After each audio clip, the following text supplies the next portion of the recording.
Moving along on this Friday, we'll bring on Aaron Torres, our good buddy, joining us on most Fridays at this time. AT, the host of the Aaron Torres Sports Podcast. Also read him on Kentucky Sports Radio. What's going on today, AT? How are you? I had sports on my TV last night, Phil, and no disrespect to NASCAR, golf, UFC, but it is different, man. Major League Baseball, I live in L.A., so we had a Lakers preseason game on. I was flipping channels. It just felt great, man. It really, really honestly did. That's right. It fits right into to positive vibes only, right? So I was going to ask if you still do the positive vibes, but I imagine just by having sports on TV, that's got the positive vibes way up, yeah. Well, and I'll say this, guys, is I think this was an important step. I think this was an important step for, I think, frankly, I don't want to be overly dramatic. I think our society in general. I think it's good to see Max Scherzer and Garrett Cole, like they are doing their jobs. They are doing what they were put on this earth to do, which is they throw a baseball better than anybody else on this planet, and I think it's a good thing. I also think it's a good thing for college basketball and college football and the NFL.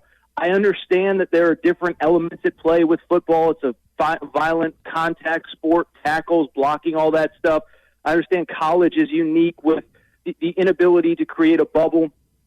But I thought this was a great night for those sports, too, is that these sports can get pulled off. And the one thing I'll say really quick, and I'll throw it back to you guys, I was thinking about this morning.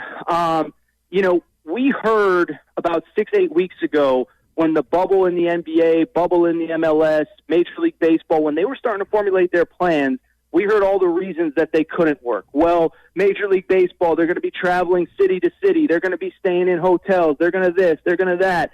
NBA, well, people are going to be coming from outside the bubble. Well, how safe will it really be? Well, these sports are working, and now we have turned our attention to all the reasons that college football and the NFL can't work.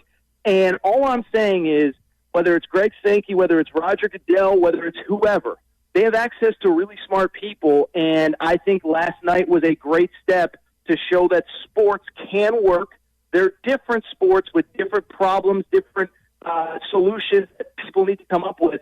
But I think it was a great sign for all sports, honestly. Yeah, but we just don't need any more first pitches like Dr. Fauci threw yesterday. My God. It's like the worst first pitch in the history of the game. I think we need more of that. That was the first time, Phil, that I logged on to Twitter in 4 months and I didn't see people arguing. They were just laughing.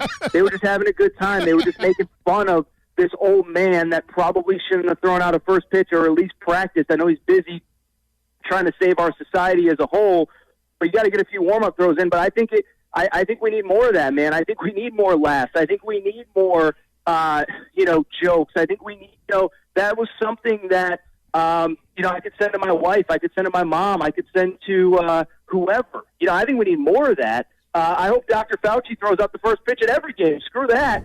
I hope, I don't know if they have a punt, pass, and kick competition at, the opener of Chiefs Texans, but I hope he's out there too. Man, you're hitting on something that just while I've had fear about the state of society if sports can't return, because you're hitting on this.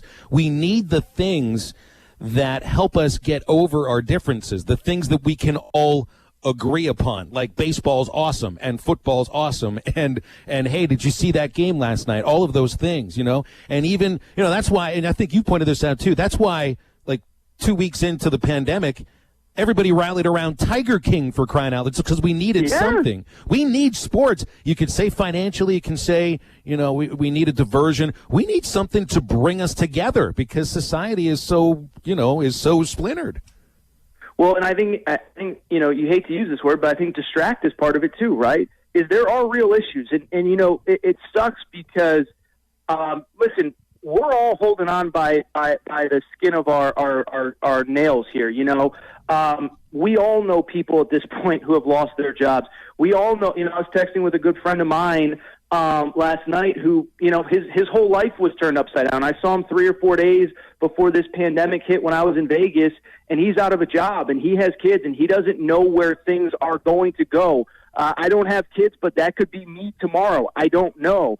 And so I bring all this up because, yeah, it is a distraction. I can't speak for that guy. I can't speak for a friend or a neighbor or whoever who lost their job. But for 3 hours, if they're a Dodgers fan, they can turn on the Dodgers and crack a beer, and they don't have to think about how am I going to pay my rent, my mortgage, how am I going to, whatever. And it's just, and I'm with you, Phil, whether you want to use the word distraction, whether you want to use the word, need, whatever. It was just so important, and it just felt like, to me, and maybe I was the only one, but it just felt like a weight off my shoulders. And now I think the next step is we got to get football on the field, we got to get the NFL on the field, and we got to get college football on the field as well.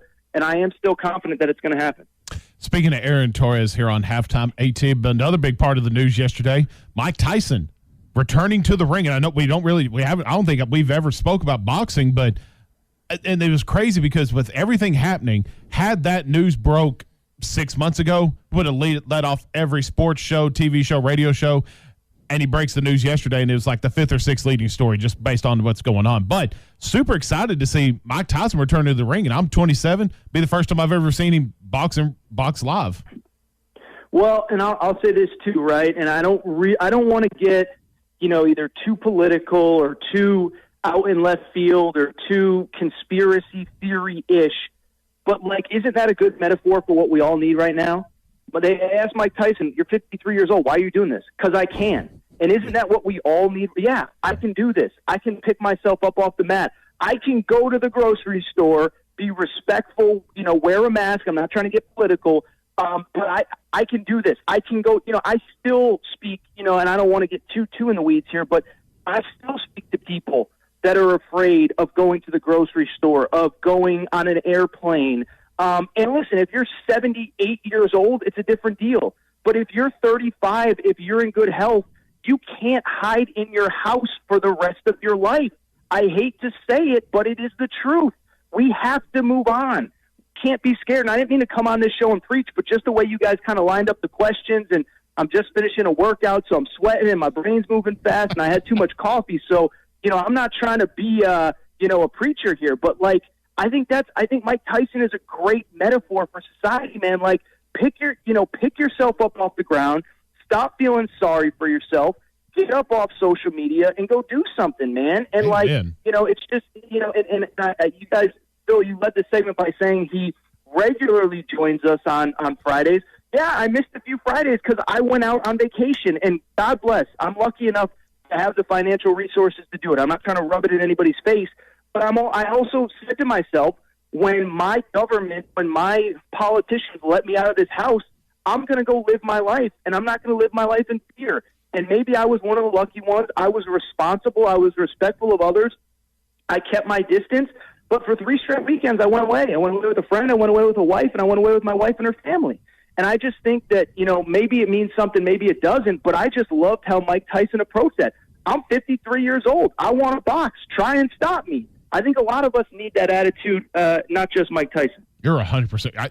You can't say much better than what you just said. I love how Tyson also said it's not about the money because all the money's going to charities. Right. So you can't bring that one either. I want to ask you real quick about Razorback basketball. We've talked extensively just about the expectations for this team, the excitement level probably surrounding the state right now. It's something that I've personally never really seen before, just for how much anticipation there is for this basketball season. Just point blank, how good do you think this team can be? And 2, how do you think Eric Musselman's going to divvy up these minutes? Because right now, none of the freshmen have redshirted, none of the current players have redshirted, so that's a lot of mouths to feed with so many minutes in a ball game. Yeah, I was thinking about that the other day when I saw the practice videos and stuff start to circulate. What I would say is, I feel bad for the individuals. First of all, sometimes, and we know this, guys, but some of this stuff is going to sort itself out. There will be little nicks and bumps and injuries, and we saw it last year. Isaiah Joe missed a bunch of time, et cetera, et cetera. But what I would say is it's a good problem to have, and it creates competition, and there is something to be said, not just in game settings, but in practice settings, yep. Which is, if you want to see the floor, you got to work. And I don't know what happened behind the scenes there last year, but there were 6 or 7 guys that knew no matter what they did, they were going to see substantial playing time. And I'm not saying they didn't work, and I'm not saying they didn't earn what they got on the court, but, competition breeds success, and I think what Coach Muntz is trying to do there is create kind of a sink or swim environment. I'll give you an example. Obviously, you guys know I'm pretty plugged in with the Kentucky program, and I was talking to somebody who was, kind of a confidant of one of the players on the team the last couple of years, and what he said is John Calipari's always recruiting, and you could be a 5-star point guard or a 5-star center, and if he has the opportunity to bring in another 5-star center, he's going to bring them in, and it's up to you to earn those minutes. It's up to you to show up to every practice to compete. And so I think that is the culture that Eric Musselman is trying to build, Matt, and I don't know what it means for minutes, and I hate to say it, and I hope I'm wrong, and I hope he figures out a way to keep 13 people happy, but yeah, there's probably going to be some transfers. There maybe is a kid who just takes a red shirt because they know they won't see playing time. I don't know that for a fact, and I hope nobody transfers because they all came to Arkansas to achieve something not only as a team but individually. I respect the way that this program is being built because that's how they do it at Duke and Kentucky and Kansas. Is we're bringing in players just as good as you, and it's up to you to earn that playing time. Lots been said too about Moses Moody's ability to shoot. Vance Jackson really killing it with the perimeter defense and mid-range shooting, kind of like what you spoke about extensively on here. And for this question, let's assume Isaiah Joe stays in the draft. Is this a Sweet 16 team as the roster stands right now with no Isaiah Joe, or is there do you still need some proving on the court for that to happen? Say that one more time, Matt. I'm sorry. I got sidetracked. No, you're fine. It wasn't your fault. I kind of stopped paying attention. I'm not going to lie. Without Isaiah Joe, let's just assume Isaiah Joe stays in the draft. Is Arkansas a Sweet 16 team as it stands right now? Well, I mean, I think the thing about the NCAA tournament is if you can get one of those 68 spots, pretty much anybody can be a Sweet 16 team. I mean, I think they're really talented. I think they're more talented than people realize. It's interesting, right? Like, I think some guys that cover college basketball do their homework, and I think some guys that cover college basketball pay attention to those top teams and programs, and they don't pay attention to a team like Arkansas. And all I'll say is that when you roll out, Vance Jackson's really good. Moses Moody's really good. Connor Vanover played at a high major school. Justin Smith obviously played at a high major school. I mean, I think they're going to have the talent. I really do. Are they a Sweet 16 team in the traditional sense that they get a good seed and win the games they're supposed to, and then maybe they run into a number 1 seed in the Sweet 16? I don't know if it's going to be that. But what I'll also say is, one, if you get into the NCAA tournament, you could be a Sweet 16 team. But two, I'm telling you, there's a lot of teams, even teams that play in high major good conferences, that aren't going to see teams that can run out the size and versatility of Arkansas. And so even if they do take some losses in the regular season, I do think just because of their size, their athleticism, and the depth that we just talked about, when they get to the NCAA tournament, they are going to create some matchup problems for whoever likely they play. So, yeah, man, I think even without Isaiah Joe, this is a team that could potentially make a deep run. AT, I want to finish on just a sad moment from your alma mater. Arkansas lost a critical member of the 1990 Final Four team over last weekend when Lindsey Howell died. I know that Stanley Robinson passed away at age 32. Part of UConn's 2009 Final Four team. Was that when you were going to UConn? Were you around stores around that time? What do you remember of Stanley Robinson?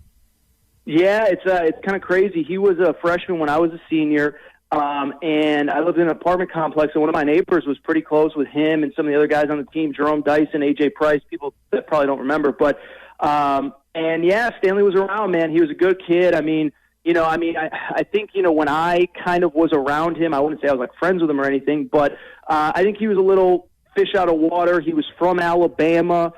Even at UConn, most of the students are from the Northeast, and even the basketball team, A.J. Price is from New York, Jerome Dyson's from Maryland, and so I think he was a little fish out of water, but you could see him get more comfortable throughout the year, and then obviously as time went on, I lost a little bit of touch with him, but kind kid. Calhoun Jim Calhoun, the Hall of Fame coach, called him a kind soul, things like that.